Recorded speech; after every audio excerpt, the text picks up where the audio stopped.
L'opposition ivoirienne est-elle fragilisée par une campagne marquée par la répression? Ça là, c'est une phrase interrogative. C'est au cours élémentaire première année. Il y a les phrases affirmatives, les phrases déclaratives et les phrases exclamatives. Moi, je n'ai pas oublié. Vous ne voyez pas, quand on met un point d'interrogation là, ça veut dire c'est question. On dit, opposition ivoirienne là, est-ce que c'est parce que les gens leur font du mal? On les maltraite. Et puis maintenant, eux là, ils n'ont pas réussi dans la vie. Parce que quand on dit tu es victime de répression, ça veut dire qu'on te maltraite. Ou bien cette opposition est-elle plutôt et plus vraisemblablement fragilisée par ces dissensions internes, par la vacuité programmatique individuelle de ces formations, par l'incapacité de ces dernières à construire une coalition programmatique commune d'opposition du fait même de cette vacuité programmatique individuelle. Chers parents, il n'y a aucun individu qui est maltraité en Côte d'Ivoire. Tout le monde bénéficie de ses droits civiques et politiques. Ce qui fait que l'opposition ivoirienne là, même s'ils mettent leurs pieds dans la cendre là, on va rien voir après eux. C'est parce que eux tous là, tu les prends en groupe comme tu les prends individuellement là. Voilà des gens qui évoluent sans plan. Le seul plan qu'ils ont, c'est la haine contre Dramane. Le seul plan qu'ils ont, c'est comment verser le sang des Ivoiriens pour inquiéter les Ivoiriens, pour que eux, ils puissent utiliser ça comme un fonds de commerce. Ils ont tué, génocide, le village venait.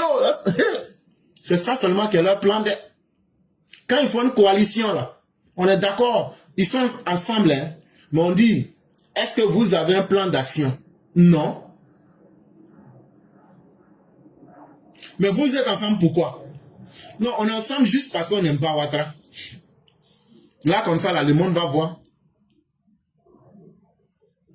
Cette opposition n'est-elle pas plus insidieusement fragilisée de l'intérieur par la culture autocratique du PPACI, qui entend exercer une tutelle et un monopole, et par la stratégie politiquement catastrophique du boycott activé depuis toujours par ce parti qui semble poursuivre un agenda personnel dicté par la rancune, la victimisation et le souci de provoquer le chaos en Côte d'Ivoire dans une politique de la terre brûlée afin d'atteindre un objectif de vengeance. En réalité, quand vous les voyez là, on dit la haine là, la première personne que ça détruit là, ce n'est pas la personne contre qui on veut mener la haine, mais c'est nous-mêmes que la haine détruit. Voilà des gens qui se réunissent au nom de la haine contre un individu. Très bien. Mais c'est en même temps aussi cette haine-là qui les fragilise. Et ces opposants se retrouvent à la merci d'un dictateur non assagi à la personne de Laurent Gbagbo, qui frauduleusement trompe les consciences des Ivoiriens en faisant croire que lui est devenu aujourd'hui un parti qui défend les peuples d'Afrique. Alors que dans son escroquerie morale et politique, le dictateur endurci, aux mains tachées de sang et à la conscience lourde de ses incapacités à avoir répondu aux besoins des Ivoiriens, l'individu en manque de stratégie politique, mais maître, spécialiste des tragédies politiques et catastrophiques, l'initiateur et le planton des boycotts actifs, se retrouve aujourd'hui. Le vrai plan, c'est comment dicter la rancune, c'est comment dicter la victimisation et comment donner des plans pour provoquer le chaos en Côte d'Ivoire. Ça là, eux veulent tout brûler après eux. Le jour qu'ils vont arriver à ça là, c'est gâté pour nous tous. Tout le monde a perdu. Donc ces vampires qui veulent forcément boire le sang des Ivoiriens, c'est ça aussi qui devient leur pire ennemi contre eux-mêmes.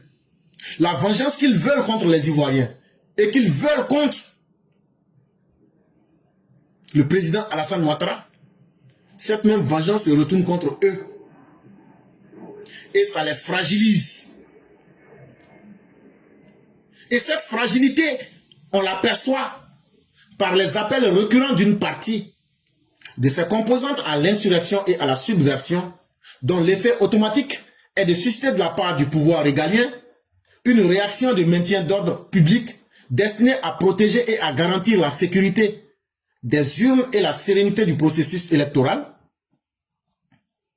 Ils pensent que quand eux vont faire leur violence là, ça va tellement inquiéter l'État que l'État va dire, ceux-là, ils sont tellement dans l'insurrection là. Si on fait d'une manière là, les gens vont dire, ils sont en train de les chicoter, ils sont en train de les pro. Donc là, c'est qu'on va faire là. Attends, on va laisser l'ordre public, ils vont faire ce qu'ils veulent pour ne pas qu'on gâte notre nom. Et puis, attends, les bulletins de vote, et puis les urnes là, attends, on va les laisser, ils vont saccager.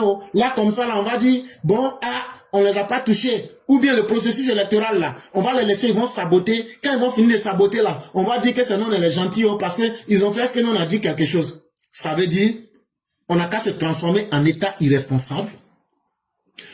On n'a qu'à démissionner de notre rôle régalien. On n'a qu'à démissionner du maintien de l'ordre public. On n'a qu'à démissionner de protéger et de garantir la sécurité des Ivoiriens. On n'a qu'à abandonner les urnes, on n'a qu'à saboter le processus électoral avec eux. Là, comme ça, là, eux seront contents. Ça veut dire que c'est nous, on est les tontons. Eux, là, ils ont dirigé leur pouvoir dans la violence et dans la rue. C'est eux qui vont venir nous donner conseil. Comme nous, on ne suit pas leurs conseils, là. Donc, nous, on est devenus moutons. Nous, là, c'est ça même qui nous plaît. Des moutons qui font élection, des moutons qui assurent la sécurité, des moutons qui garantissent les biens et les personnes, des moutons qui acceptent que tout le monde parte exercer son droit civique. Oui, je préfère être ce mouton-là que d'être un homme qui est lui-même son propre ennemi, qui est lui-même volontairement quelqu'un qui laisse son cerveau en vacances. Qui connaît l'histoire de la Côte d'Ivoire et les mœurs de ses acteurs politiques depuis le début de la décennie pluraliste ivoirienne, à la fin des années 1980, ne peut que se poser ces questions. À la réalité, la politique en Côte d'Ivoire, si vous ne la maîtrisez pas, ceux qui veulent montrer que c'est eux les prêtres, c'est eux les moralisateurs, c'est eux qui ont le monopole de l'amour des Ivoiriens, parce qu'ils savent bavarder et ils savent faire de la comédie inutile, vous allez penser que ces personnes-là, en réalité, sont de bonne foi. Mais ce sont les pires ennemis des Ivoiriens qui sont là comme ça. Les Laurent Gbagbo, les Chaka Dian et autres. Toujours, pour penser tromper les gens, ils se rendent victimes. Alors que c'est eux qui encouragent au meurtre, au désordre, au cataclysme social. Et donc, ils ne pourront pas tromper les gens. Depuis la fin des années 1980, c'est-à-dire début 1990, celui qui a envoyé les injures en politique, celui qui a envoyé la violence en politique, tout le monde sait que c'est Laurent Gbagbo. Et ces dernières renvoient nécessairement à la problématique de la réappropriation effective de la culture et de l'éthos démocratique par l'ensemble de la classe politique du pays. Si nous voulons reposséder à nouveau les valeurs véritables de la démocratie en Côte d'Ivoire et mettre de la morale, de l'ordre et une culture démocratique, il est donc nécessaire qu'on ramène la question de l'éducation de nos hommes politiques, qu'on ramène la question de la moralité dans une démocratie et qu'on ramène le principe de la reddition. Ça veut dire, quand tu fais un acte, tu viens rendre compte au peuple, que ce soit bien ou mauvais. Là. Chaque politicien doit se sentir obligé. J'ai posé un acte. Même avant que le peuple ne me demande des comptes, je viens et j'assume devant le peuple. La dévolution du pouvoir dans une démocratie se fait par la voie du suffrage universel et de l'élection sur la base de la concurrence des programmes économiques et des projets sociétaux partisans. En vérité, quand vous êtes dans une démocratie, pour sentir que vous jouez réellement votre place, au lieu de fuir les élections ou bien de faire du mercenariat, on ment aux gens qu'on n'est pas dans une élection, mais on encourage des candidats indépendants parce qu'on a peur d'assumer l'échec. Et on a peur d'affronter la minorité électorale qu'on représente. Ça veut dire qu'on a peur de représenter ceux qui ont placé leur confiance en nous. Ça veut dire que Gbagbo a même honte que ceux qui ont mis leur confiance en lui, là, aujourd'hui, il a honte tellement ils sont minoritaires. Et donc, c'est ce qui fait qu'il fuit les élections. Il a peur du suffrage universel. Parce que tout le monde s'arrête en vote. Ça, là, si c'est fait dans des conditions où il n'y a pas de trouble, où il n'y a pas de tricherie, il sait qu'il perd. Ça, là, encore, on lui dit, élection, là, faut venir avec tes idées. On va faire idée comme idée. Il n'a pas d'idée. La seule idée qu'il a, c'est la violence, c'est la tromperie. Il a réussi à embourber le PDCI dans cette violence. Maintenant, là, c'est ça qui est leur programme de campagne. Eux n'ont pas de programme économique, ils n'ont pas de programme social. Et ils n'ont rien qu'ils peuvent proposer aux Ivoiriens. Rien que le plat de la violence. Pourtant, les Ivoiriens ne veulent pas de cette vilainie.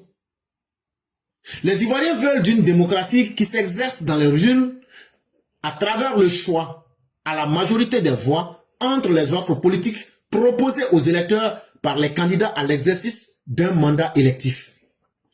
Les Ivoiriens, plutôt que d'être dans le bavardage, dans la violence et dans la contestation permanente, dans l'insurrection, les Ivoiriens disent, depuis 2011 avec le président Alassane Ouattara, si vous êtes fort là, allons dans les urnes.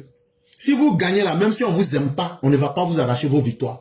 Il ne peut pas nous montrer un seul cas où il y a une victoire qui a été arrachée. Mais pourtant, ils sont toujours restés minoritaires. De quoi ont-ils peur? Ils ont peur parce qu'ils sont en carence de proposer des idées aux Ivoiriens. Ils sont dans la paresse politique de convaincre ceux qui ont mis confiance en eux, le PDCI et le PPACI, de faire des nouvelles idées pour convaincre les populations que eux, ils peuvent assurer le destin des Ivoiriens. C'est ça qui fait qu'ils se cachent derrière la violence. En démocratie, on ne vote pas des programmes politiques et des projets sociétaux incarnés par des personnes. En démocratie, là, le plus important, c'est de défendre les intérêts du peuple et non de défendre des individus. Depuis avril 2011, les formations de l'opposition ivoirienne ne sont-elles pas plutôt fragilisées et discréditées par leurs incapacités à intégrer ces bases élémentaires de la culture et de la lutte démocratique, à consentir aux règles du jeu de ce régime de la concurrence programmatique et sociétale, de la discussion et du débat d'idées. Et donc quand vous voyez aujourd'hui que les opposants ivoiriens sont dépassés par la réalité, ce n'est pas qu'il y a un régime qui est là qui est en train de les réprimer, ce n'est pas que le régime actuel est mauvais, ce n'est pas qu'ils sont en train de les maltraiter, mais c'est parce que les opposants ivoiriens ne veulent pas faire leur mise à jour. Ils ne veulent pas se détacher de leurs mauvaises habitudes, comme le PDCI. La haine tribale, là, qui a fait que vous avez choisi Tidjane Thiam, là, regardez où ça vous a conduit. La haine tribale de Bédier, qui a fait que vous êtes parti faire un mariage contre nature. Aujourd'hui, vous êtes en train d'aller vous marier avec tout le monde contre nature. Où vous êtes en arrivé aujourd'hui? Vous avez dispersé votre propre parti. Vous êtes allé suivre quelqu'un qui n'a d'idée que la violence. Et aujourd'hui, là, vous avez été incapable, sur pratiquement 20 ans, d'intégrer des concepts simples de la culture démocratique, d'accepter les règles du jeu démocratique, d'accepter d'écouter les Ivoiriens et de faire un programme véritable avec les besoins des Ivoiriens pour proposer cela, pour dire, nous voulons que dans les débats, voilà ce que les Ivoiriens nous ont dit et voilà comment nous allons les traiter. C'est ce qui fait que les gens n'ont plus confiance en vous. Or, c'est ce que le RHDP fait.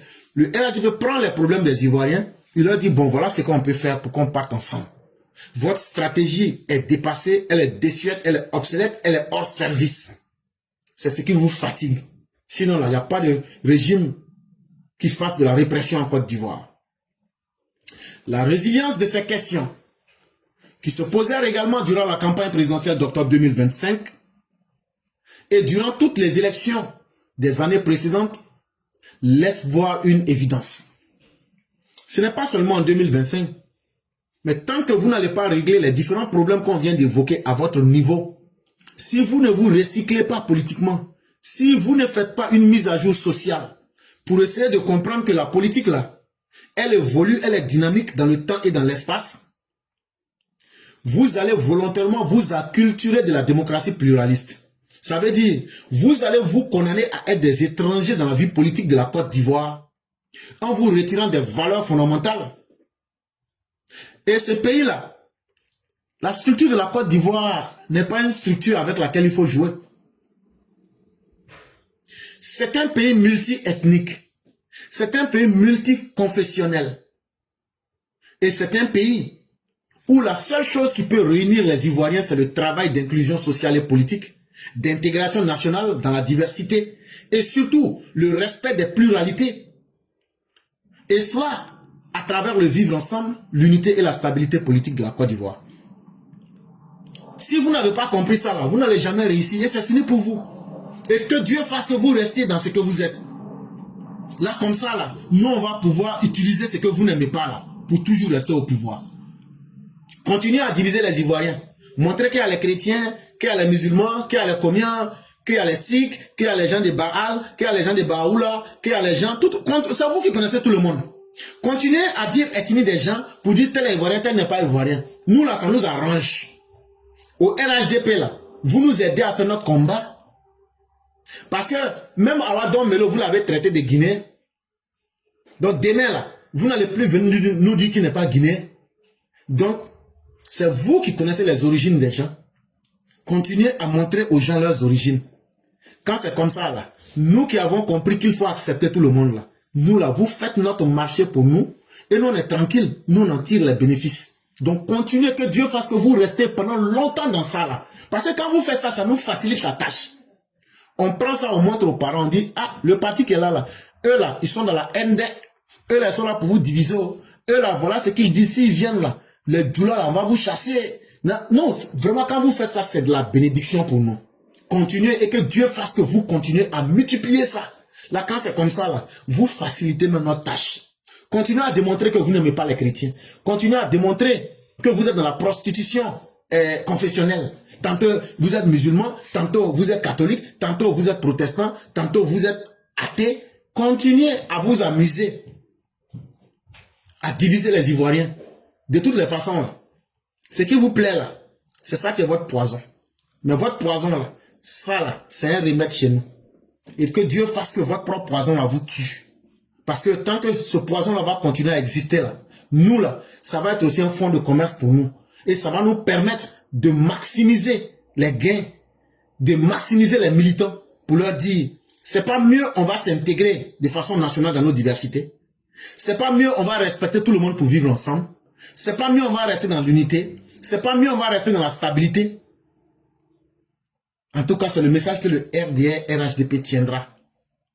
Et nous tiendrons cela dans la bouche, dans nos actes, mais aussi surtout devant l'histoire.